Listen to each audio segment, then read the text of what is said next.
Top 5 cards from Magic the Gathering Arena's Historic Anthology 2.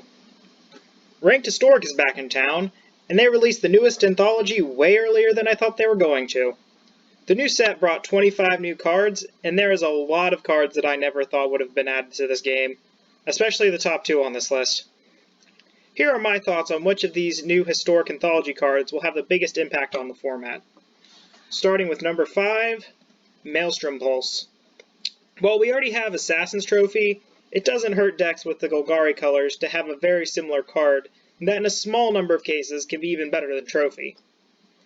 While Maelstrom is generally worse than Trophy, most cards in the game are worse than Trophy. The downside is that you can't hit Field of the Dead with it because it doesn't destroy lands, but on the upside, it destroys all zombie tokens created by Field. The reason why this card gets on the list is because it's an extremely flexible card, and it means you have an additional 4 pieces of near Omnium removal to think about. I'm not sure if popular Historic decks like Sultai Midrange would choose to put this in the main deck or the sideboard, but I'm pretty sure that either way, this card's going to see a lot of play in Historic moving forward. On to number 4, Knight of the Reliquary, or the more accurate title, 4 more ways to search Field of the Dead. With Field being legal in Historic again, this card is very ridiculous.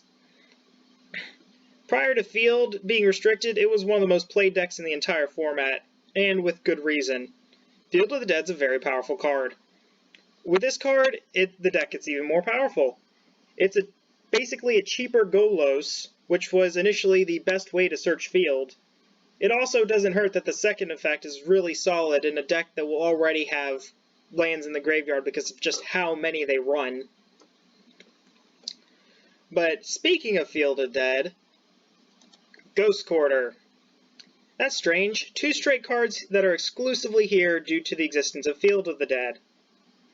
A good number of cards in Historic Anthology 2 just seem to scream, "We're here because of Field," almost to the point where it could be the set's sub-theme.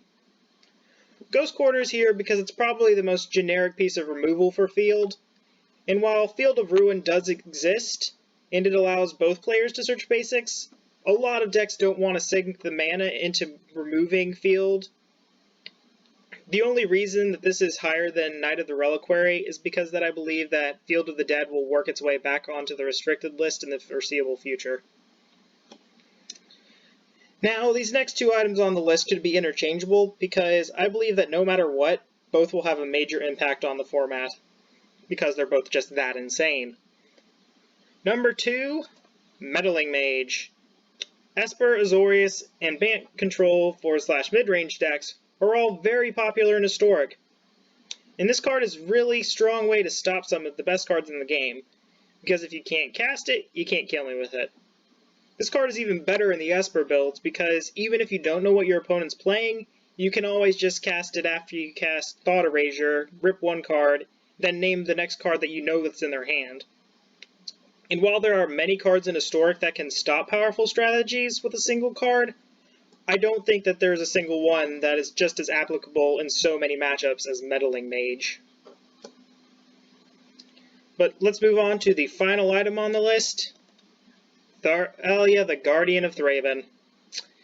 It's things like this which makes me think that I was being too conservative with my Historic wish list. I wasn't expecting a card that sees a ton of Modern and Legacy play to be put into Historic. A card that might just be the best creature in Mono White. This is the sort of reverse of the Meddling Mage in that it exists as a hard counter to control decks, and not as a way to just make them better. Just like Meddling Mage, there's almost no matchup in Historic right now where this card's effect isn't applicable. While Thalia may not have as many homes as Meddling Mage does, Thalia is the kind of card who would make homes for herself. Thalia might be so strong that it could push Mono White past Gruul Aggro as the definitive Historic aggro deck. Maybe we're just going to get a Death and Taxes in Historic. I don't know, but I'd be excited to see it. But with that, thank you all for watching. Hope you have a nice day and hope you enjoyed the video.